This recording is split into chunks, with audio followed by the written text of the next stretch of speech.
Miko Peled is a peace activist who dares to say in public what others still choose to deny. Born in Jerusalem in 1961 into a well-known Zionist family, his father, Matti Peled, was a young officer in the War of 1948 and a general in the War of 1967, when Israel conquered the West Bank, Gaza, Golan Heights, and Sinai. Miko's unlikely opinions reflect his father's legacy.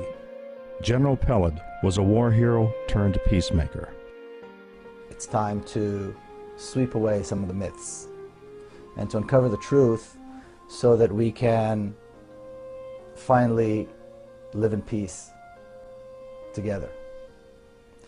And so the three myths that I like to uncover, the three probably most popular myths, the most common myths: the myth of 1948, the myth was that there was a country without a people. And then the myth of the existential threat of 1967. And then finally the myth of the Israeli democracy. Growing up, we were taught to believe that the Arabs had left Eretz Israel, partly on their own and partly at the directive of their so-called leaders, and that therefore taking their land and taking their homes was morally okay. It never occurred to us that even if they did leave willingly, we had no right to prohibit their return. But then Israeli historians had found that, just as Palestinians have been saying for decades, none of this was true.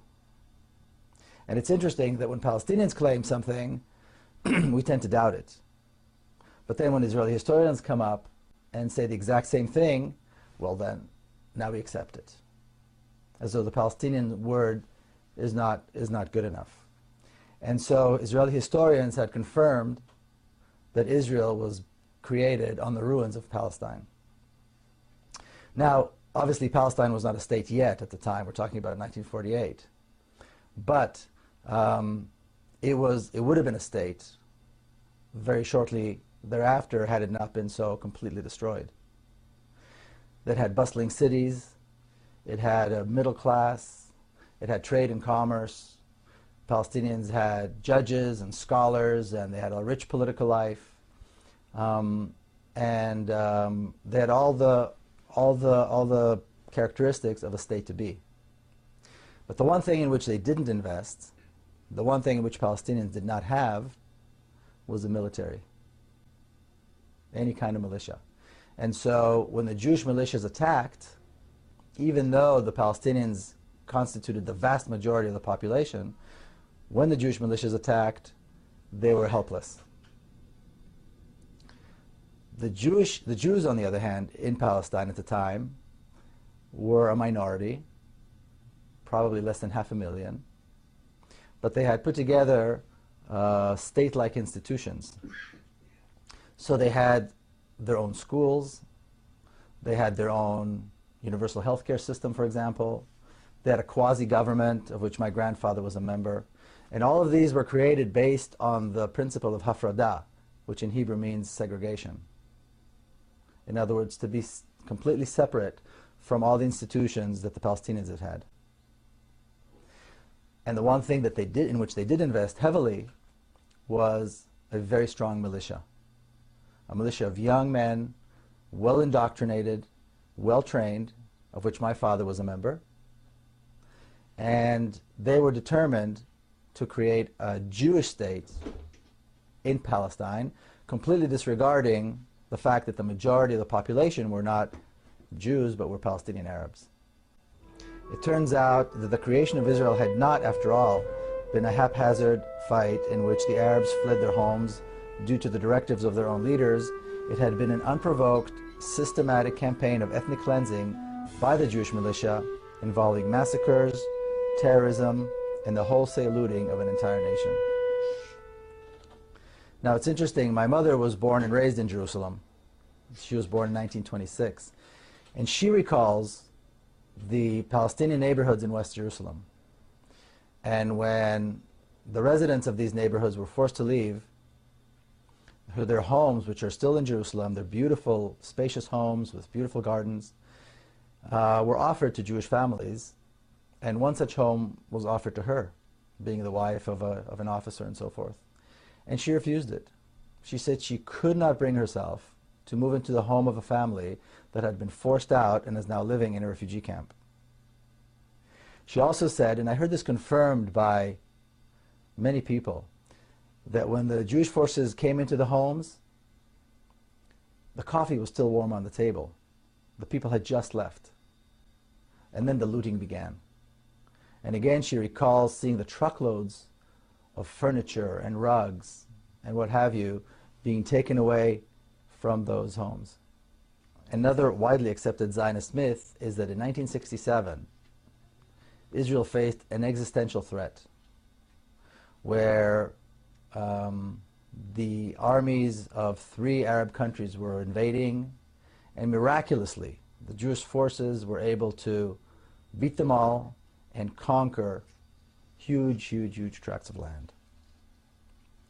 Now, setting aside for a moment the fact that countless books have been written in Hebrew and English and Arabic and other languages, and that documentaries have been filmed disproving this completely and showing that the purpose of the war was conquest. In my own research in preparation for this book, I spent days at the Israeli Army Archives.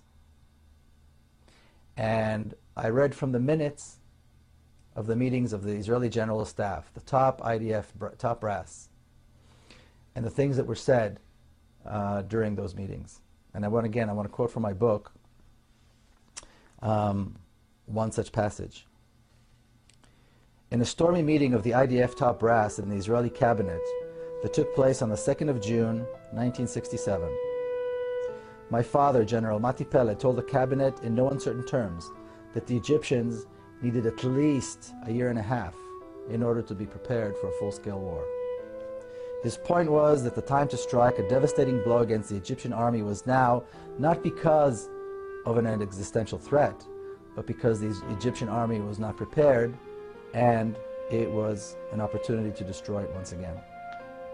The other generals agreed, but the cabinet was hesitant. The prime minister was not sure a full-scale war was the right thing to do, and a tug of war of unimaginable proportions ensued. During that same stormy meeting, my father said to the prime minister, President Nasser, referring to Egyptian President Gamal Abdel Nasser, President Nasser is advancing an ill-prepared army because he's counting on the cabinet being hesitant. He's convinced that we will not strike. Your hesitation is working to his advantage. Later on, he accused the Prime Minister of insulting the army, this army that had never lost in battle, by not allowing the army to attack right now. So there was never any mention of an existential threat, just an opportunity to once again assert Israeli strength. In the end, the cabinet succumbed to the enormous pressure placed upon them by the general, and they decided on a preemptive strike that began on June the 5th, 1967. And again, I want to quote from my book. The surprise attack led to the total destruction of Egypt's air force, the decimation of the Egyptian army, and the reconquest of the Gaza Strip and the Sinai Peninsula in a matter of days. The Israeli army also knew that the Syrian army was in shambles and the Jordanians were no match for the IDF strength. After the campaign of Egypt went so smoothly, the generals turned their attention to the West Bank and the Golan Heights, two regions that Israel had coveted for many years. Both regions had strategic water resources and hills overlooking Israeli territory. And the West Bank contained the heartland of biblical Israel and the crown jewel, the old city of Jerusalem. In 6 days, it was all over. Arab casualties were estimated at 15,000. That's 15,000 dead in 6 days. Israeli casualties were 700. And the territory controlled by Israel had nearly tripled in size. Israel had in its possession not only the land and resources it had wanted for a long time, but also the largest stockpiles of Russian-made arms outside of Russia. Israel had once again asserted itself as a major regional power, or as the neighborhood bully. Now here's something of immense proportion that takes place, and take into account that this is over 4 decades ago. And again I quote, "At the first weekly meeting of the General Staff after the Six-Day War, Chief of Staff Yitzhak Rabin was beaming with the glory of victory. But when the meeting was nearing its end, my father raised his hand. When he was called on, he spoke of the unique chance the victory offered to solve the Palestinian problem once and for all. For the first time, he said, in Israel's history, we were face to face with the Palestinians without any other Arab countries between us. Now we had a chance to offer them a state in the West Bank and the Gaza Strip." He claimed with certainty that holding on to the West Bank and people who lived in it was contrary to Israel's long-term strategy. Popular resistance to the occupation was sure to rise, and Israel's army would be used to quell that resistance with disastrous and demoralizing results. It would turn the Jewish state into an increasingly brutal occupying power and eventually into a binational state. And this is precisely the reality in which we live today, nearly 4.5 decades after that. So does anyone seriously, can we really expect that 5 million Palestinians will keep living under a regime that is democratic to Jews, but is brutally oppressive towards Palestinians? With about 6 million Jews and about 5 or 5.5 million Palestinians living under the same rule, under the same government, but with different laws. My father, who was a military expert, had spent the remainder of his life after he retired from the military fighting for justice for the Palestinian cause. And being a former military man, he was often asked about Palestinian terrorism. On one such occasion, when he was being interviewed by the Israeli television, he said this about terrorism. He said, "Terrorism is a terrible thing, but the fact remains that when a small nation is governed by a larger power, terrorism is the only means at their disposal." My father's predictions have all come true. Now, the work of the Israeli lobby in the United States notwithstanding, more and more people around the world are beginning to realize that there are in fact 2 nations who live between the Jordan River and the Mediterranean, and that the conditions under which Palestinians live are completely unacceptable. Recently we had an event here in San Diego, which was a vigil to remember those who were killed in Gaza by the Israeli army. And as this vigil was taking place, there was a large contingent of Israeli supporters. We were separated from them by a line of police and what I think is a sense of morality. And they were dancing and singing as those of us that were at the vigil tried to recall the names of 1,400 people that were killed. These were 3 weeks of such death and destruction that one can hardly comprehend. And I remember the stories of the Israeli Air Force pilots who flew sortie after sortie, dumping hundreds of tons of bombs on a civilian population in Gaza, and would then return home to celebrate the festival of Hanukkah. See, because the attacks in Gaza at the end of 2007 took place during the Jewish festival of Hanukkah. Then, these same pilots, having celebrated with their families, slept in the comfort of their beds, got up the next day, and did it again and again and again. I recall that while we were at the vigil, the supporters of Israel held signs that said, but the Israeli army had warned them. The Israeli army had dropped thousands of leaflets warning the Palestinians that this horror was about to begin. And I can only imagine the mother seeing these warnings, knowing that this horror was impending, but also knowing that there's nowhere to go. There's nowhere to run. There's nowhere to hide. There's nowhere to save her children from the bombs and from the fire, from the smoke and from the chemicals, and from the phosphorus that consumes the flesh and won't be extinguished. Because Gaza is locked down. Gaza is under siege, a siege that was imposed by Israel on the people of Gaza. So for these young Israeli pilots, These young men who most Israelis and Israeli supporters around the world consider their finest. This was really nothing but shooting fish in a barrel as they began their merciless onslaught at exactly 11:25 in the morning on December the 27th, 2008. And that date, December 27, 2008, will forever be etched in our memories as the darkest and most shameful day in the long history of the Jewish people, as Israel began a shameful and merciless attack on the people of Gaza. The attacks began at 11:25 in the morning, the precise time that the children of Gaza are on the streets. Between 11 and 11:30, children of Gaza are either on the way to school or on the way home from school, as that is the time that the two shifts of the school day change. Now, the Israeli supporters who come to the vigils, who always maintain that they support Israeli brutality, their claim is that Israel had the right to defend itself. But Israel's actions were justified because Israel was defending itself against the onslaught of rockets that were being shot into Israel by Hamas militants out of Gaza. Thousands and thousands of rockets that were designed to harm Israeli citizens. Now, I know a thing or two about these rockets. I recall sitting on a Saturday afternoon with my family and my children in a kibbutz not far from Gaza. And at one point, we heard those rockets flying overhead. And we heard the sirens and the warning signs. And we all had to run into the protective rooms that were built for that. And it was frightening.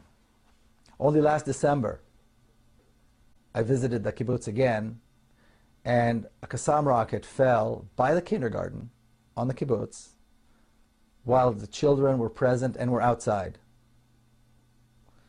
There was shattered glass everywhere. Children were hurt. They were bleeding. Some of the children had to be hospitalized. Some of the children were in shock.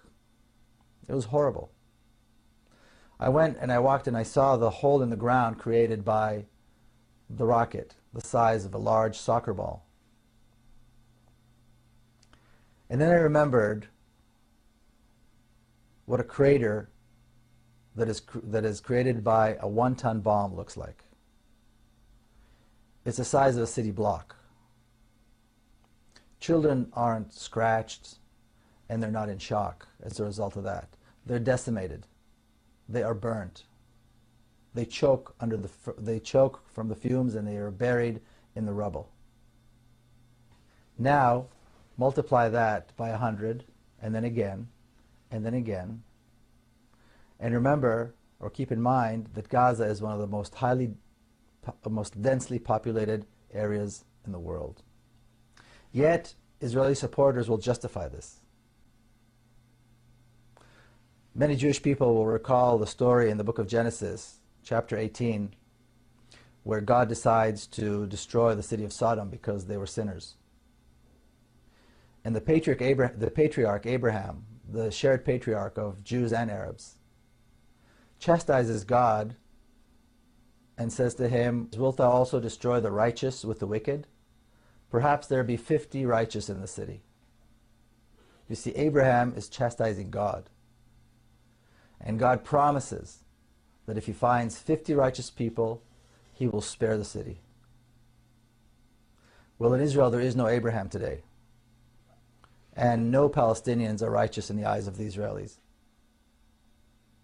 And as we know, the 800,000 children of Gaza were not spared this horror. You know, I'm often accused of being one-sided and of not mentioning Palestinian terrorism and the suffering that Israelis have to go through. So I'm going to touch on that right now. As my father said decades ago, when a larger power rules a smaller nation, some form of violent resistance is to be expected. And as for my own family's brush with terrorism, in our case it drove all of us to engage with the Palestinians and to reach out. And the same thing happened to me personally. And again, I want to quote a passage from my book, The General's Son. Then, in the fall of 1997, disaster. My niece Madar was killed by Palestinian suicide bombers in Jerusalem. Several hours later, there we were, driving along the road to the cemetery. Police escorted our procession on motorcycles, making way for vans carrying the devastated family members of another Jewish casualty. As we got out of the van, someone approached and asked me to carry the small coffin. My heart felt far heavier than the heartbreakingly slight weight on my shoulders. Israelis and Palestinians, family members and friends, famous leaders and ordinary people, all came to give eulogies and to express their sorrow at this unspeakable loss. Smadar, my niece, was laid to rest near my father, her grandfather, in a small hilltop cemetery just outside Jerusalem. To this day, my sister Nurit cannot forgive herself for leaving her baby girl out alone in the cold, damp ground. But when my sister did come out to greet the mourners, the thousands who came to mourn, she did not ask for retaliation. She did not talk about revenge. The first words that came out of her mouth were these: no real mother would want the same horror to happen to another mother. And I quote again from the book. I stayed in Jerusalem for the week of the Shiva, the 7 days of mourning.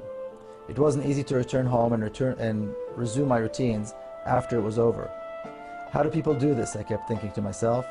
How do people keep on living as though nothing had happened? How many songs have been sung, poems read, and stories written about this feeling, the feeling one has when the unthinkable happens, yet the world doesn't end. It seemed impossible to carry on, but my mother always says that life was stronger than death, and so we went on. But something had changed. I knew I had to do something, and I knew that the right thing to do was to meet with Palestinians. And I did this right here in San Diego, and I was welcomed by the warm embrace of the local Palestinian community. The experience of meeting with Palestinians was comforting, it was liberating, and it was also heart-wrenchingly difficult. It was comforting to know that we're all very similar. And it was liberating to know that we don't have to be enemies. But it was heart-wrenchingly difficult to realize that I did not have full possession of the truth. And that is where I think Israeli supporters, mostly Jews, that's I think where most of them are. And I think it's time for Israeli Jews and American Jews to join what was very eloquently described by Clovis Maksud as the constituency of conscience. You know, one can only imagine what white South Africans went through when they saw that apartheid was coming to an end. Clearly they wanted to hold on to their way of life, corrupt as it may have been. The whites in the southern states were probably trying to hold on as much as they could when they saw the end of legalized segregation and discrimination and racism come to an end in this country. We see this with leaders in the Middle East right now, holding on to the last minute, not wanting to give up their way of life and their control. And Zionists in Israel around the world are now doing the same, trying to hold on. We see brutal tyrants everywhere these days, from Libya to the Gulf states, do the same thing, holding on even as they fall one by one. Now Zionists and their supporters do the same, holding on to the notion that a racist regime can last, that injustice and horror can last, and that crimes against others who are different can go unpunished. But we are near the end. The Zionist dream of an ethnically homogeneous state was shattered by the Zionists themselves with their insatiable hunger for land. In their own hands, they created a binational state where almost half of the population are not Jewish or Israeli, but are Palestinian Arabs. True that they have no rights, it's true that they're not counted, but this will come to an end sooner than most people think. I think it's safe to say that the non-violent resistance movement in Palestine will prevail.